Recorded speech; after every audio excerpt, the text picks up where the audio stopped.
Theodore's heart pounded as he stood alone on the balcony, the distant hum of Napa Valley's vineyards blending with the ache in his chest. He was 28, and tonight was supposed to be the happiest night of his life. But the weight of his family's absence pressed harder than the joy of his engagement. They hadn't come, not his parents, not his sister, not even his cousins who once called him Teddy with affection.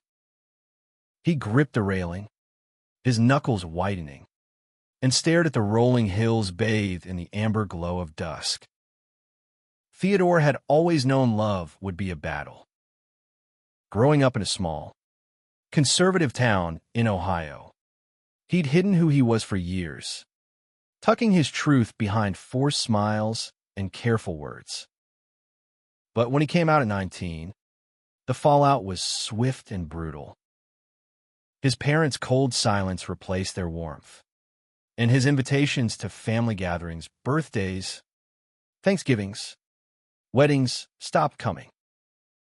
The last wedding he'd attended was his cousin Laura's at 16. Before they knew, before he was that gay cousin they whispered about and excluded. Now, here he was, planning his own wedding to Elias, the man who'd become his home when his family shut him out. Elias, with his warm brown eyes and quiet strength, had proposed 6 months ago under a starlit sky in San Francisco, promising to build a life where Theodore would never feel alone again. Tonight was their engagement party, a celebration of love in a vineyard they'd chosen for its beauty and defiance, a place that screamed life and abundance, even if his family refused to witness it. Theodore's phone buzzed in his pocket, pulling him from his thoughts. A text from his sister. "Clara, I'm sorry. Teddy, I can't come. Mom and Dad, you know how they are." His throat tightened. He'd hoped Clara, at least, would show. She'd always been the one to sneak him extra cookies as kids, to defend him when their father's temper flared. But even she couldn't break free from the family's disapproval.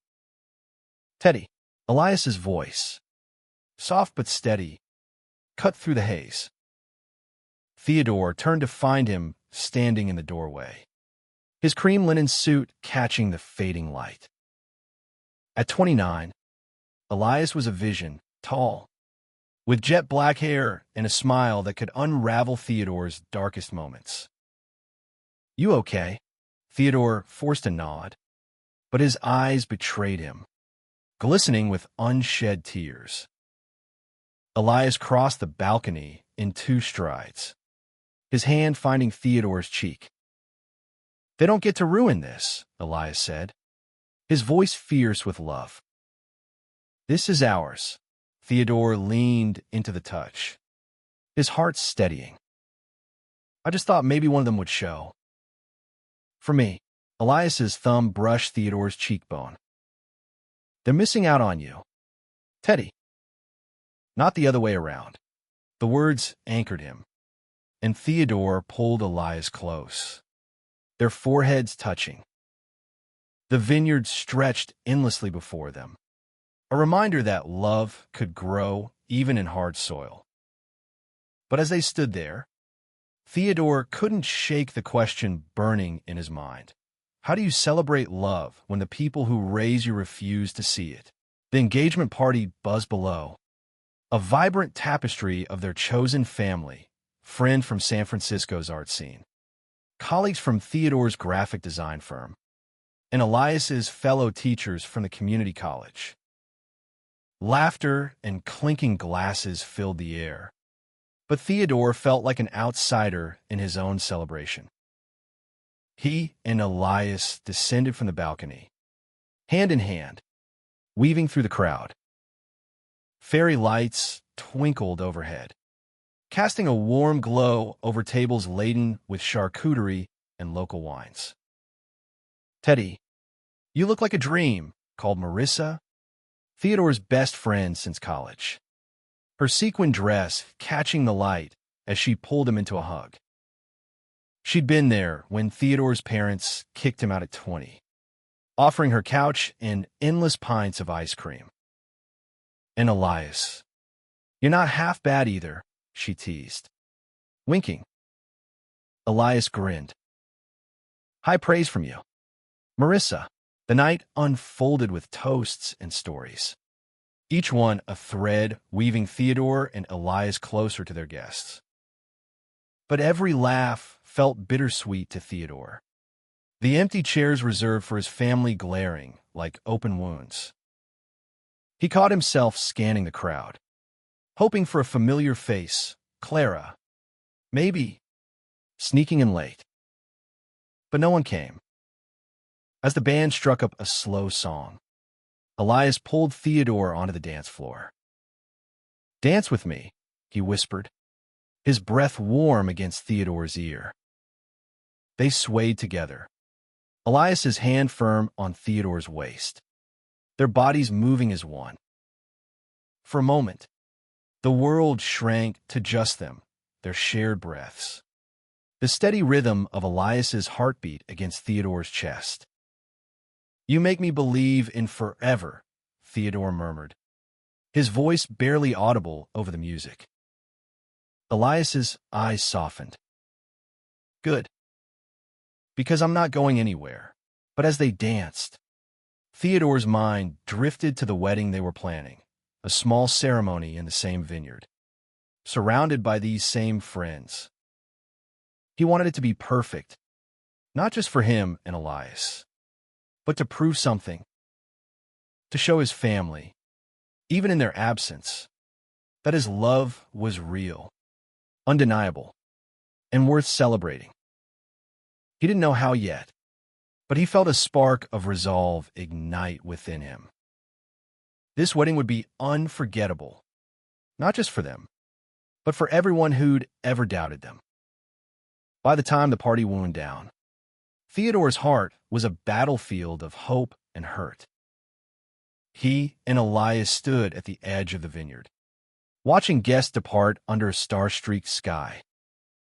Marissa lingered, her arm looped through Theodore's. "You're going to make one hell of a groom, Teddy," she said, her voice thick with emotion. "And screw anyone who doesn't see that." Theodore smiled, but his thoughts were already racing ahead. He'd spent years being invisible to his family, but at his wedding, he'd make sure they couldn't look away. Theodore woke to the scent of coffee and the soft clink of mugs in their San Francisco apartment. Sunlight streamed through the bay window, illuminating Elias as he hummed off-key, pouring cream into Theodore's favorite mug. It had been 2 weeks since the engagement party, and the memory of his family's absence still stung. But mornings like this, with Elias's easy warmth, felt like a balm. "Morning, love," Elias said, sliding the mug across the counter. His hair was a mess, and his old college t-shirt clung to his broad shoulders. Theodore couldn't help but smile, even as his heart tugged with unresolved pain. "Morning," Theodore replied, wrapping his hands around the warm mug. "You're up early. Couldn't sleep." Got to thinking about the wedding. Elias leaned against the counter, his eyes bright with excitement. "What if we do something bold? Like, invite the whole damn town?" Theodore laughed, but the idea sparked something. "Bold? Huh, I like bold." He sipped his coffee, his mind already spinning. Bold wasn't just a vibe, it was a necessity. His family had spent years pretending he didn't exist. Maybe it was time to make his existence impossible to ignore. Over the next few weeks, Theodore threw himself into wedding planning with a fervor that surprised even Elias. They met with vendors, tasted cakes, and scouted florists, but Theodore's focus was on something bigger. He wanted their wedding to be a statement, a celebration so vibrant, so unapologetic, that it would echo beyond the vineyard. He started sketching ideas in his notebook, not just for decor, but for something extraordinary, something that would make their love undeniable. One evening, as they sat on their couch reviewing guest lists, Theodore hesitated. Elias, should we invite them? He didn't need to say who. Elias knew. Elias set down his pen, his expression soft but serious. Do you want to? Theodore stared at the list, his parents' names glaring back at him. Richard and Ellen Harper. He hadn't spoken to them in years, not since the shouting match that ended with him leaving Ohio for good. I don't know, he admitted. Part of me wants them to see us, to see how happy I am. But another part, I'm scared they'll ruin it. Elias reached for his hand, squeezing gently. If we invite them, it's on our terms. They don't get to control this day. Theodore nodded, but doubt gnawed at him. He remembered his father's last words, "You're no son of mine." His mother's silence had been worse, her eyes averted as if he were a stranger. Still, he wrote their names on the invitation list, his hand trembling. He added Clara, too, hoping against hope she'd come. The invitations went out the next day, elegant cards with gold foil, announcing their wedding in 3 months. Theodore's heart raced as he dropped the one addressed to his parents into the mailbox. It felt like tossing a grenade into the past, unsure if it would explode or fizzle out. Days later, a letter arrived from Clara. Theodore's hands shook as he opened it, Elias hovering nearby. Teddy, I got your invitation. I want to come. I do. But Mom and Dad, they're furious. They said if I go, I'm betraying them. I'm so sorry. I love you, but I can't. The words cut deeper than Theodore expected, each one a reminder of the family he'd lost. Elias pulled him into a hug, his arms a fortress against the pain. She's wrong, Elias whispered. You're not alone in this. Theodore buried his face in Elias's shoulder, tears soaking the fabric. I just want them to see me, he said, his voice breaking. Not the gay cousin, not the disappointment. Just me. They will, Elias promised. We'll make sure of it. Inspired by Elias's words, Theodore's resolve hardened. He began working on a secret project for the wedding, something he kept even from Elias. Late at night, after Elias was asleep, Theodore would sit at his desk, sketching and writing. He poured his heart into it, a way to honor their love and confront his family's rejection without malice. It was risky, vulnerable, but it felt right. As the wedding drew closer, Theodore and Elias faced new challenges. A vendor backed out, citing personal beliefs, and whispers from Elias's conservative colleagues surfaced, questioning their lifestyle. Each setback fueled Theodore's determination. He wasn't just planning a wedding anymore. He was building a legacy. One afternoon, while meeting with their florist, a kind older woman named Rosa, Theodore shared a glimpse of his vision. I want this wedding to feel like a revolution, he said, his voice steady. Not just for us, but for anyone who's ever felt like they don't belong. Rosa's eyes twinkled. Oh, honey, you're speaking my language. Let's make it unforgettable. By the time they left the shop, Theodore's heart was lighter. He didn't know if his family would show, but he knew one thing. This wedding would be a beacon, a testament to love's resilience. And whatever he was planning in secret, it was going to change everything. The vineyard was a flurry of activity as the wedding day approached. Just 1 week away, Theodore stood among the rows of grapevines, clipboard in hand, directing vendors with a confidence he hadn't felt in years. The air was thick with the scent of blooming jasmine, and the late September sun cast a golden haze over Napa Valley. Elias was off finalizing the music with their band, leaving Theodore to oversee the setup and to guard his secret project, which was nearly complete. He hadn't told anyone, not even Marissa, about the centerpiece of his plan. It was a risk, one that could either heal old wounds or deepen them. But Theodore felt it in his bones. This was his chance to speak his truth. He'd spent too long silenced, erased by his family's rejection. Now, he'd make sure his voice was heard. That evening, Theodore and Elias sat on the vineyard's terrace, stealing a quiet moment amid the chaos. Elias's hand rested on Theodore's knee, his touch grounding. "You've been secretive lately," Elias said, a playful glint in his eyes. "What's going on in that brilliant head of yours?" Theodore smirked, deflecting. "Just trying to make sure our day's perfect." Elias raised an eyebrow. "It's already perfect because it's us." Theodore's heart swelled, but the weight of his family's absence lingered.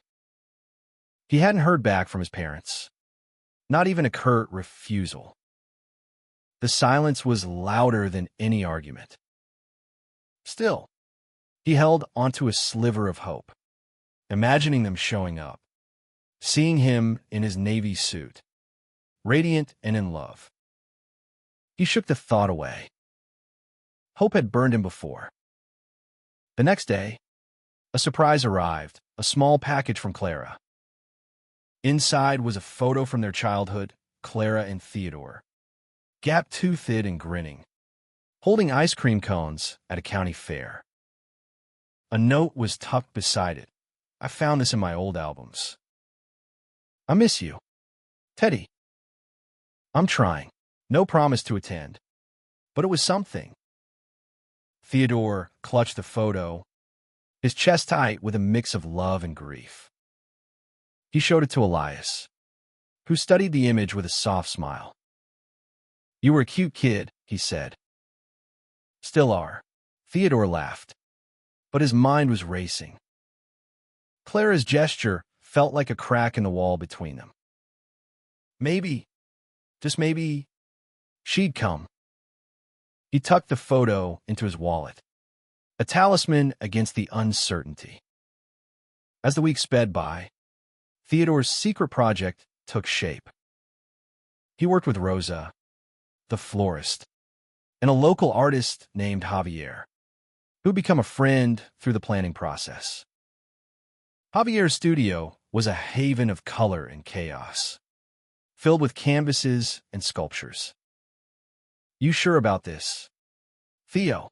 Javier asked, eyeing the sketches Theodore had brought. "It's bold as hell." "That's the point," Theodore said, his voice steady. "I'm done hiding." Javier grinned. "Then let's make it epic." The night before the wedding, Theodore couldn't sleep. He slipped out of bed, leaving Elias snoring softly, and sat at their kitchen table, staring at the photo from Clara. Memories flooded back, summer nights catching fireflies, Clara teaching him to ride a bike, their shared laughter before everything changed. He wanted to believe she'd be there tomorrow, but doubt gnawed at him. What if no one from his family came? What if his gesture fell flat? He pushed the thoughts aside and focused on the wedding. The vineyard would be transformed, white roses and lavender blooms weaving through arches, fairy lights twinkling like stars, and a dance floor set against the backdrop of rolling hills. But it was Theodore's secret that would make the day unforgettable, a moment that would linger in everyone's hearts. By dawn, Theodore was a bundle of nerves and excitement. He and Elias dressed in their apartment, stealing glances as they adjusted ties and cufflinks. Theodore's navy suit hugged his frame, the lavender tie a nod to their engagement party. Elias looked effortless in his cream suit, his dark hair swept back, his smile radiant. "You ready for this?"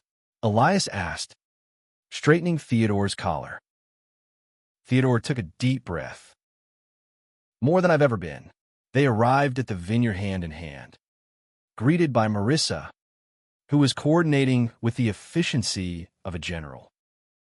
"You two look like you stepped out of a magazine," she said, her eyes misty. "Let's do this." As guests began to arrive, Theodore scanned the crowd, his heart lurching with every unfamiliar face. No Clara. No parents. Just their chosen family, their friends, filling the space with love. He squeezed Elias's hand, drawing strength from his presence. This was their day, and no one could take it away. The ceremony began as the sun dipped low, casting a warm glow over the vineyard. Theodore and Elias stood beneath an arch draped in roses, their vows a tapestry of promises and memories. Theodore's voice shook as he spoke. "Elias, you gave me a home when I thought I'd never belong again. I promise to love you fiercely, every day, no matter what." Elias's eyes glistened. "Theodore, you're my heart. I promise to stand by you, to fight for us, always." The crowd erupted in cheers as they kissed, the world fading to just the two of them. But Theodore's mind was already on what came next, his secret, his statement, his chance to rewrite the story of his life. The reception unfolded under a canopy of stars, the vineyard alive with music and laughter. Theodore and Elias moved through the crowd, accepting hugs and well wishes, their hands never parting. The tables were adorned with white roses and flickering candles, the air thick with the scent of wine and possibility. But beneath Theodore's smile, a current of anticipation ran hot. His secret was moments away from being unveiled, and his heart raced with the weight of it. As the band transitioned to a lively jazz number, Marissa clinked her glass, drawing everyone's attention. "All right, everyone, gather round," she called, her voice carrying over the chatter. "Our grooms have something special planned." Theodore felt Elias's curious gaze on him, but he kept his eyes forward, his resolve steeling. He stepped onto a small platform, microphone in hand, the crowd quieting. "Thank you all for being here," he began, his voice steady despite the butterflies in his stomach.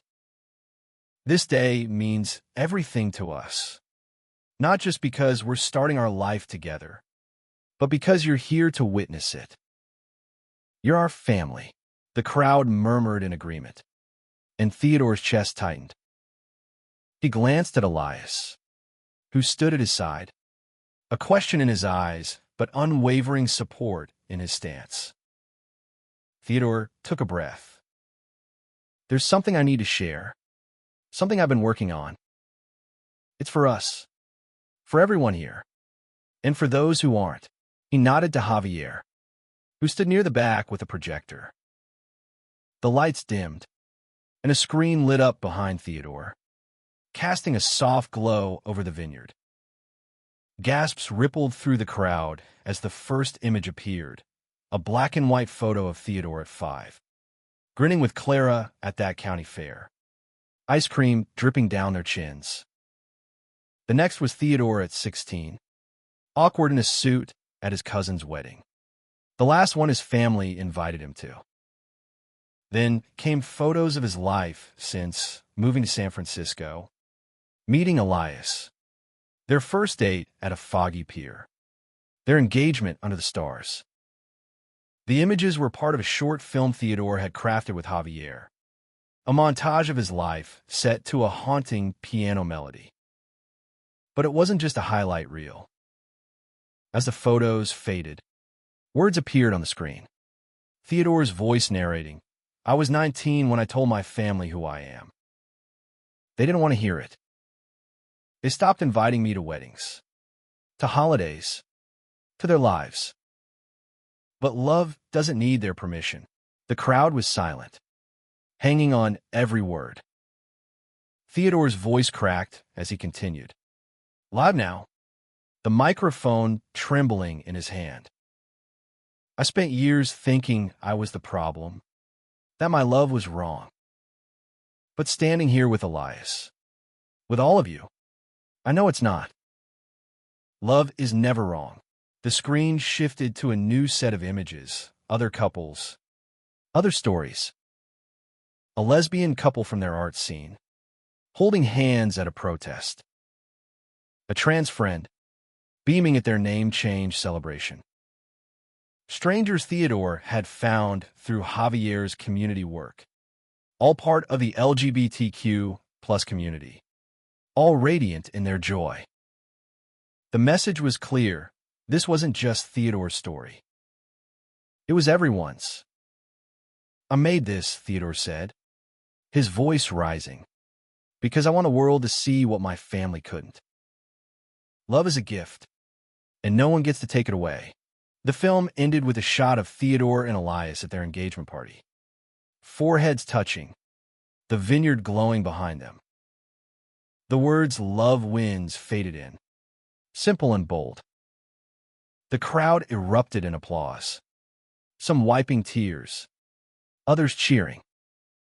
Elias pulled Theodore into a fierce hug, whispering, "I'm so proud of you." But Theodore wasn't done. He turned to the crowd, his heart pounding. "I sent this film to my family. I don't know if they'll watch it, but I hope they do. Because this is who I am. This is who we are." As the applause swelled, Theodore caught a glimpse of movement at the edge of the crowd. His breath hitched. Clara. She stood there, her coat damp from the evening mist, her eyes red but fixed on him. She'd come. Theodore's knees nearly buckled, but Elias's arm around his waist kept him steady. He didn't approach her. Not yet. The moment was too raw, too fragile. Instead, he leaned into Elias, letting the love of their chosen family wash over him. The night continued with dancing and toasts. But Theodore's mind was on Clara and on the film now rippling beyond the vineyard. He'd posted it online before the reception, a public declaration for anyone who needed to hear it. As he and Elias swayed to a slow song, Theodore felt a shift. His family's rejection had shaped him, but no longer defined him. He'd built something stronger, a life, a love, a legacy. And Clara's presence, however tentative, was a start. The reception pulsed with energy, the dance floor alive with swaying bodies and laughter. Theodore and Elias moved among their guests, but Theodore's eyes kept drifting to Clara, who lingered near a table, clutching a glass of wine. She hadn't approached him, and he hadn't gone to her, the space between them heavy with years of silence. Still, her presence was a spark of hope, flickering against the darkness of his family's rejection. As the night wore on, Marissa pulled Theodore aside, her eyes bright with excitement. "Teddy, your film's going viral. People are sharing it everywhere. Twitter, Instagram. Even some local news sites picked it up." She showed him her phone, where comments poured in. "This is beautiful. Thank you for sharing your story. You're an inspiration." Theodore's heart raced. He hadn't expected the film to spread so fast, but each notification felt like a small victory. He glanced at Elias, who was chatting with Javier across the room, his smile radiant. This was what Theodore had wanted, not just a wedding, but a moment that reached beyond them, touching others who felt unseen. He finally gathered the courage to approach Clara. She stood alone now, her blonde hair catching the fairy lights. She looked older than he remembered, her face etched with lines of worry. But her eyes were the same, soft, like their mother's. "Clara," he said, his voice barely above a whisper. She turned, her expression a mix of guilt and relief. "Teddy," she said, setting down her glass. "I didn't know if I should come. But after your invitation." And then the film, she trailed off, tears brimming. "I'm so sorry. For everything." Theodore's throat tightened. He wanted to be angry, to demand why she'd chosen their parents over him for so long. But all he felt was relief. "You're here now," he said, his voice cracking. "That's what matters." They hugged, tentative at first, then fierce, like they were kids again. The crowd around them blurred, and for a moment, it was just them, siblings reclaiming a piece of what they'd lost. "I watch your film," Clara whispered. "It's incredible." "You're incredible." Theodore pulled back, his eyes searching hers. "Did Mom and Dad see it?" Clara's face fell. "I don't know. I sent it to them. But you know how they are." He nodded, the familiar ache returning. But it was softer now, dulled by the love surrounding him. "I'm glad you're here," he said, and he meant it. The night continued, with Elias pulling Theodore back to the dance floor for a raucous group number that left them breathless with laughter. But as the hours ticked by, Theodore's thoughts returned to his film. It wasn't just about his family anymore. It was about every person who'd ever felt rejected, every love story that had to fight to be seen. He'd check his phone, stunned to see messages from strangers across the country, thanking him for his courage. By midnight, the reception was winding down, guests trickling out under the starlit sky. Theodore and Elias stood at the vineyard's edge, waving goodbye, their hands intertwined. Clara approached them, hesitant. "Can I stay in touch?" she asked, her voice small.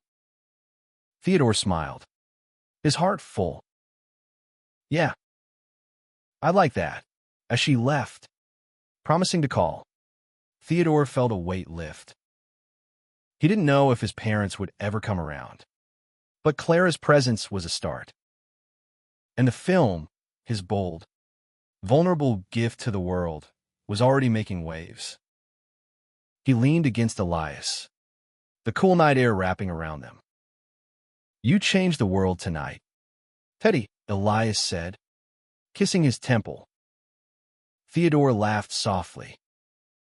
"Maybe not the world, but a few hearts." I hope.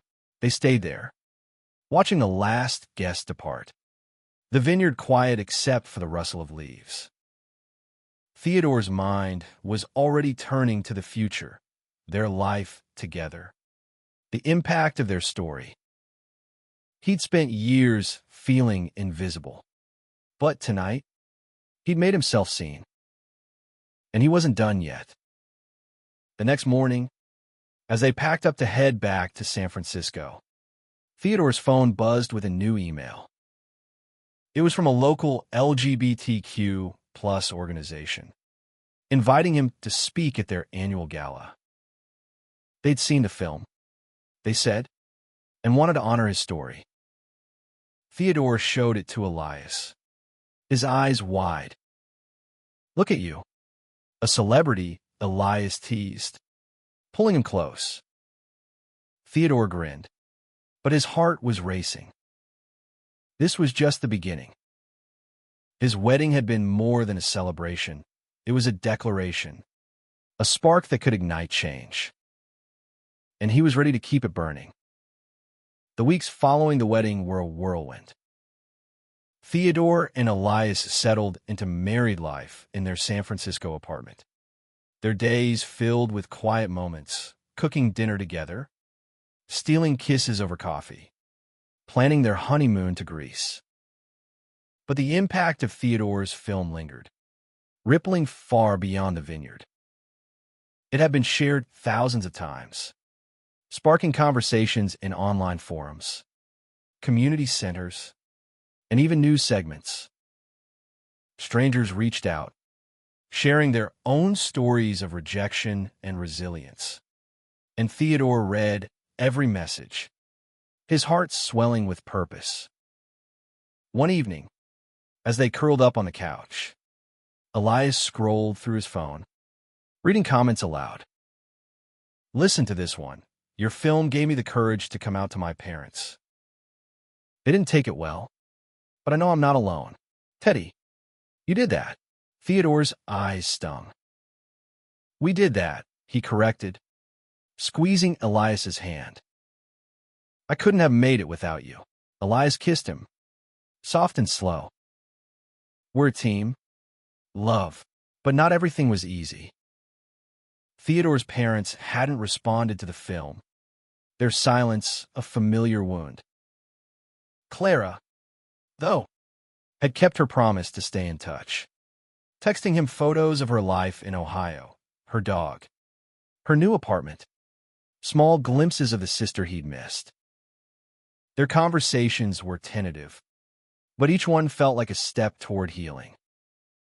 One afternoon, Theodore received an unexpected call from the LGBTQ+ organization that had invited him to speak. They wanted to feature his film at a national conference, alongside other activists and artists. "You're giving people hope," the organizer said. "Your story is changing lives." Theodore hung up, his heart racing. He hadn't set out to be an activist, but the film had taken on a life of its own. He and Elias spent hours discussing how to move forward, how to use their platform to amplify other voices, to create spaces where love could thrive without fear. A month later, Theodore stood on a stage in Los Angeles, facing a crowd of hundreds at the conference. Elias sat in the front row, his smile a beacon. Theodore's speech was raw, honest, recounting his journey from a scared teenager in Ohio to a man who'd found love and purpose. He spoke of Elias, of their wedding, of the film that had become a rallying cry. "Love doesn't need permission," he said, echoing the film's words. "It just needs us to show up, to be seen, to keep fighting." The crowd gave him a standing ovation, and Elias rushed the stage, pulling him into a hug. "You were incredible," he whispered, his voice thick with pride. As they left the conference, hand in hand, Theodore's phone buzzed. A new email, this time from an unfamiliar address. His breath caught as he opened it. It was from his mother, Ellen. "Theodore, I watched your film. I don't understand everything, but I see you. I'm sorry it's taken so long. Can we talk?" Theodore froze, his heart pounding. Elias read over his shoulder, his hand tightening around Theodore's.